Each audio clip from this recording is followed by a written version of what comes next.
नमस्ते दोस्तों। वेलकम है आपका एटस्लैश पे। आज हम जो नेक्स्ट टॉपिक पढ़ने वाले हैं वो है टाइप्स ऑफ ऑपरेटर्स। अब जैसे कि आपने देखा होगा कि हमने पिछली वीडियो में दो तरह के ऑपरेटर्स कवर कर रहे थे हमारे पास, अर्थमेटिक एंड असाइनमेंट। ये ऑपरेटर्स हम लोग पिछली वीडियो में कवर कर चुके हैं, उसका आपको लिंक डिस्क्रिप्शन में मिल जाएगा। इसके आगे का पार्ट जो है, ठीक है, कंपैरिजन ऑपरेटर्स हम लोग स्टार्ट कर रहे हैं, कंटिन्यू कर रहे हैं, ठीक है, इस वीडियो में। ठीक है, तो आइए देखते हैं कि कंपैरिजन ऑपरेटर्स होते क्या है। तो कंपैरिजन ऑपरेटर, जैसे कि वर्ड बोल रहा है कंपैरिजन ऑपरेटर, तो कंपैरिजन ऑपरेटर क्या करते हैं कि हमें दो चीजों को कंपेयर करने के लिए यूज होते हैं। Comparison operators, okay. अगर मेरे को दो चीजों को कंपेयर करना है तो उसके लिए हम यूज करेंगे कंपैरिजन ऑपरेटर। जैसे कि एग्जांपल लेते हैं, कंपैरिजन ऑपरेटर्स में कौन कौन से होते हैं। हमारे पास है कंपैरिजन ऑपरेटर में less than, greater than, less than equal to, greater than equal to and not equal to. ये हमारे पास 6 तरह के ऑपरेटर्स है कंपैरिजन के, ओके। अभी जो लास्ट के दोनों हैं, इनका एक नाम और भी है, इनको हम अलग से इक्वलिटी ऑपरेटर्स भी बोलते हैं। आप बहुत जगह पे जाओगे तो आपको ये टर्म मिलेगी, इक्वलिटी ऑपरेटर्स, क्योंकि हम इसमें ये चेक करें कि दो चीजें इक्वल है या नहीं। समझते हैं कि करके कोई दिक्कत नहीं है। तो पहला क्या है हमारे पास, पहला है हमारे पास लेस देन। समझ, मान लीजिए कि हमारे पास एक वेरिएबल है एक्स जिसकी वैल्यू है 5, एक वेरिएबल है वाई जिसकी वैल्यू है 2। ठीक है, तो अगर मैं लिखता हूँ print X less than Y, तो क्या देगा मेरे को, फॉल्स। मतलब यहाँ पे हम कंपेयर कर रहे हैं, क्या एक्स की वैल्यू वाई से छोटी है। हाँ छोटी है। 5 जो है वो 2 से छोटा होता है। 5 जो है आपने लिखा, एक्स जो है 5 है, वाई 2 है। हम चेक करें कि 5 2 से छोटा होता है क्या, नहीं, छोटा नहीं होता। ठीक है, तो इसका इसलिए हमारे पास वैल्यू आ गई फॉल्स। अगर मैं लिखता हूँ print X greater than Y, तो मेरे को ये ट्रू देगा, क्योंकि 5 जो है वो 2 से बड़ा होता है, एक्स जो है यहाँ पर वाई से बड़ा है। ठीक है, ऐसे हम लोग लिख सकते हैं। मान लीजिए मैंने लिखा, क्या एक्स जो है वो 0 से बड़ा है। हाँ बड़ा है, क्योंकि एक्स की वैल्यू 5 है, तो 0 से बड़ा है। हमने बोला print x is greater than 5, तो ये हमें फॉल्स देगा, क्योंकि 5 जो है ना, एक्स की वैल्यू 5 है, 5 खुद से बड़ा नहीं हो सकता, 5 5 से बड़ा नहीं हो सकता, ठीक है, 5 इक्वल हो सकता है। तो अगर मैं लिखता हूँ print X greater than equal to 5, तो ग्रेटर देन इक्वल टू का मतलब क्या होगा कि या तो बड़ा हो या फिर इक्वल। ठीक है, दोनों में से कोई भी चीज होगी तो वो ट्रू दे देगा। ठीक है, सेम सेम तरीके से अगर मैं लिखता हूँ X less than equal to 5, तो ये भी मेरे को ट्रू देगा। ठीक है, अब हमने लिखा, मान लीजिए प्रिंट एक्स इक्वल टू 5, तो अगर मैं कोड रन करूंगा तो मेरे को ट्रू दे रहा है। तो यहाँ पे हम चेक कर रहे हैं कि क्या एक्स की वैल्यू 5 है। अब ध्यान से समझिएगा कि अगर मैं लिखता हूँ एक्स इक्वल टू 5 और मैं लिखता हूँ प्रिंट एक्स इक्वल टू 5, तो दोनों में डिफरेंस क्या है कि यहाँ पर इक्वल टू जो है वो आपका असाइनमेंट ऑपरेटर है। ये आपको असाइन करने के लिए यूज हो रहा है, कि हम 5 वैल्यू एक्स को असाइन कर रहे हैं। लेकिन जब हम इक्वल टू यूज करते हैं तो ये क्या हो गया आपका, कंपैरिजन। मैं यहाँ पे चेक कर रहा हूँ कि क्या क्या एक्स की वैल्यू 5 है, साइन नहीं कर रहा, मैं चेक कर रहा हूँ। तो ये हो गया आपका असाइनमेंट ऑपरेटर। तो कंफ्यूज मत होइएगा दोनों के बीच में, ये आपको ट्रू दे देगा। अब इसका उल्टा क्या होता है, नॉट इक्वल टू। मैंने बोला यार एक्स की वैल्यू 10 तो नहीं है, एक्स की वैल्यू 10 तो नहीं है भाई, क्योंकि एक्स की वैल्यू तो 5 है। तो एक्स नॉट इक्वल टू 10 आपको ट्रू दे रहा है। ठीक है, तो ये कंपेरिजन ऑपरेटर तो बहुत सिंपल से थे। ठीक है, कुछ और एग्जांपल्स देखते हैं कि मान लीजिए आपके पास डेटा जो आ रहा है वो इंटीजर टाइप का ना हो, किसी और टाइप का हो। जैसे कि मान लीजिए मैंने बोला कि print hi is equal to, काम करते एक वेरिएबल लेते, ए की वैल्यू हमने डाल दी हाई, और मैंने बोला कि ए इज इक्वल टू हाई, क्या ए की वैल्यू हाई है, तो बोलेगा हाँ यार हाई हाई है। ठीक है, मैंने बोला क्या प्रिंट की क्या ए की वैल्यू हेलो तो नहीं है। मैं पूछ रहा हूँ इससे कि यार ए की वैल्यू हेलो तो नहीं है ना पक्का, तो बोल रहा यार नहीं है भाई, कोई दिक्कत नहीं है, ए की वैल्यू हेलो नहीं है, क्योंकि ए की वैल्यू हाई है। तो hi is not equal to hello is true. अब अगर मैं लिखता हूँ, मान लीजिए प्रिंट ए, अब आपका हाई है ना, ये काम करते हैं ए की जगह पर हम डायरेक्टली हाई लेते हैं। मैं आपको एक चीज दिखाऊंगा, अगर मैं लिखता हूँ यहाँ पे लेस देन ऑपरेटर यूज करता हूँ, हाई इज लेस देन, मान लीजिए मैंने लिखा लेट्स से बाय, ठीक है, तो ये मेरे को फॉल्स देगा। तो इस केस में ना क्या होता है कि ये ना क्या कंपेयर करता है कि अल्फाबेट्स कौन से बड़े छोटे हैं। जैसे एच है तो एच जो है बाद में आता है, बी पहले आता है। तो यहाँ पर ना जो कंपैरिजन होता है, हमारा एक टॉपिक है अलग से, ठीक है, उसकी मैं एक एडिशनल वीडियो बना के डालूंगा, ठीक है, आपको उसका लिंक में डिस्क्रिप्शन मिल जाएगा। तो एक चीज ना होती है एस्काई करंट, एस्काई वैल्यूज। तो यहाँ पे जो कंपैरिजन होती है ना एस्काई वैल्यूज के बेसिस पे होती है, क्योंकि हर एक कैरेक्टर का एक करस्पॉन्डिंग एस्काई वैल्यू होती है। तो एच जो यहाँ पर क्या होता है कि जो एच है ना, हाई का एच और बाय का बी, उन दोनों में से जो एस्काई वैल्यू एच की है वो ज्यादा है, तो इसलिए फॉल्स दे रहा है। लेकिन अगर मैं यहाँ पे लिखता हूँ print hi is less than लेते हेलो, तो आप बोलेंगे यार इसमें तो एच एच दोनों है, तो अब क्या हुआ? तो अब इस केस में क्या करेगा कि वो इसका तो आई ले लेगा, क्योंकि एच सेम है तो ये इसका आई ले लेगा और इसका ई ले लेगा और इन दोनों कंपेयर करेगा। तो आई बड़ा होता है ई से, आई की एस्काई वैल्यू जो है वो ई से बड़ी है, इसलिए हमें फॉल्स दे रहा है। लेकिन अगर हम यहाँ पे लिख दूं ग्रेटर देन, तो ये मेरे को ट्रू देगा, क्योंकि जो आई की एस्काई वैल्यू है वो ई से बड़ी है। स्ट्रिंग की लेंथ से फर्क नहीं पड़ता, स्ट्रिंग आप जितना मर्जी बना दो, वो sequence by sequence, character by character check करेगा। ठीक है, तो उम्मीद है आपको कंपैरिजन ऑपरेटर समझ में आया होगा। ये हटा देते हैं यहाँ से। अब नेक्स्ट क्या है हमारे पास? कंपैरिजन ऑपरेटर हो गया, हमारे पास नेक्स्ट क्या है? Identity operator. ठीक है, आइडेंटिटी ऑपरेटर समझते ही होता क्या है?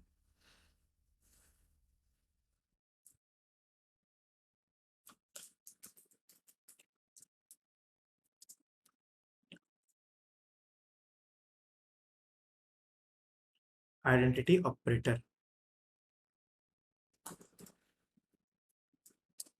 ओके। तो अब इसमें क्या है आइडेंटिटी ऑपरेटर के अंदर? पहले आइडेंटिटी ऑपरेटर पे जाने से पहले ना आपको एक चीज दिखाता हूँ। एक ना हमारे पास एक फंक्शन होता है पाइथन के अंदर आईडी करके। अगर मान लीजिए मैंने बोला x इक्वल टू 5 और मैंने बोला यार कि मुझे ना x की आईडी दे दे, तो ये मुझे आईडी दे देगा। तो आईडी क्या होता है? आईडी क्या करता है? ठीक है, it gives a unique ID, unique identifier.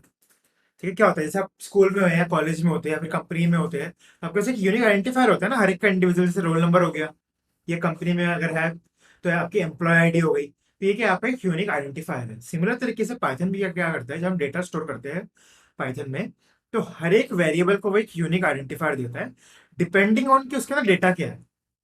ठीक है, उस पर डिपेंड करेगा कि उसको यूनिक आइडेंटिफायर क्या मिलेगा। ठीक है, तो अगर मैं ये रन करा तो आप देखेंगे कि 5 का आइडेंटिफायर ये है।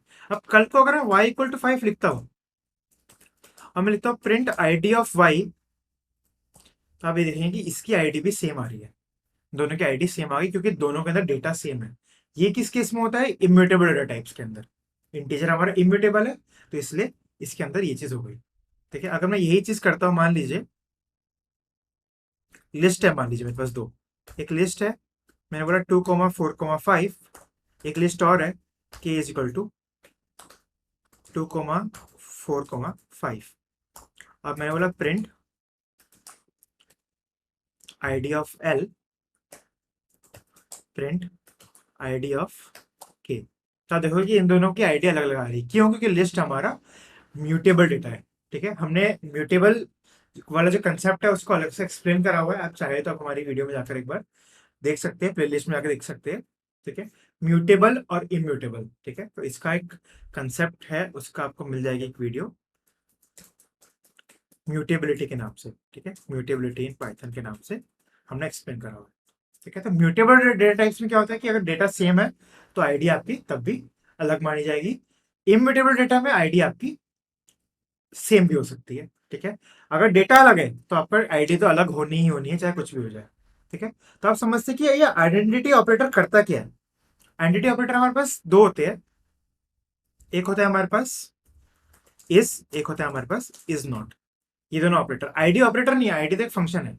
तो इज और इज नॉट क्या करते हैं? ये क्या करते हैं, चेक करते हैं कि दोनों वेरिएबल्स की आईडी सेम है या नहीं है, दोनों का जो यूनिक आइडेंटिफायर है वो सेम है या नहीं है। अगर मैंने बोला x equal to 5, y equal to 5, तो अगर मैं लिखता हूँ प्रिंट x इक्वल टू 5, तो ये तो मुझे ट्रू देगा। अब यहाँ पर x equal to y, sorry, तो यहाँ पर क्या हो रहा है कि हम लोग कंपेयर कर रहे हैं डेटा। ठीक है, लेकिन अगर मैं लिखता हूँ प्रिंट x इज y, तो यहाँ पे क्या कर रहे हैं हम लोग, यहाँ पे हम कंपेयर कर रहे हैं उनकी आईडीज। तो इस केस में दोनों के लिए ट्रू देगा, लेकिन मैं अगर ये लेता हूं,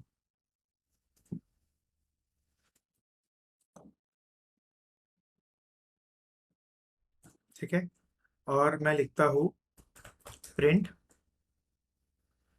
एल इक्वल टू के, तो इसमें क्या क्या हो रहा है, वो दोनों लिस्ट का डेटा कंपेयर कर रहा है, ठीक है। लेकिन अगर मैं लिखता हूँ प्रिंट एल इज के, ठीक है, तो यहाँ पर वो दोनों की आईडी कंपेयर कर रहा था, हमने देखा था कि दोनों की आईडी अलग अलग होगी, ठीक है। तो यहाँ पर ये पहला तो ट्रू दे देगा, दूसरा फॉल्स देगा, क्योंकि डेटा तो सेम है लेकिन दोनों की आईडी अलग है, ठीक है। तो ये आपका हो गया आइडेंटिटी ऑपरेटर। आइडेंटिटी ऑपरेटर में इज और इज नॉट होता है। इज नॉट आपका चेक करने के लिए होता है कि वो आईडी सेम तो नहीं है, इज में सेम होनी चाहिए तब ट्रू देगा, इज नॉट में अगर सेम नहीं है तब ट्रू देगा, ठीक है। जैसे अगर मैं यहाँ पर इस वाले केस में इसी का यहाँ पे इज नॉट लगा दूं, तो ये बोला कि हाँ भाई दोनों की आईडी तो सेम नहीं है, सही बात है, ठीक है।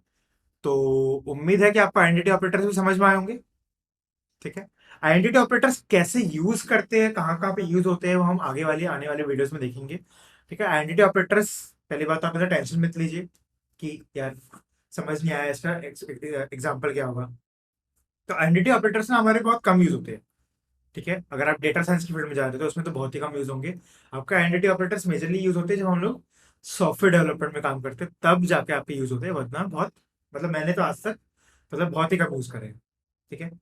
Arithmetic operators, assignment operators, comparison operator, ये आपके बहुत ज्यादा यूज होते हैं। मेंबरशिप ऑपरेटर बहुत ज्यादा यूज होता है। लॉजिकल ऑपरेटर बहुत यूज होता है। बिटवाइज और आर आइडेंटिटी, ये दोनों कंपेरेटिवली थोड़ा सा कम यूज होते हैं, ठीक है। तो हमारा अर्थमेटिक ऑपरेटर कवर हो गया, असाइनमेंट हो गया, कंपैरिजन हो गया और आइडेंटिटी हो गया। आइए चलते हैं, हम लोग नेक्स्ट कवर कर लेते हैं मेंबरशिप ऑपरेटर, ठीक है।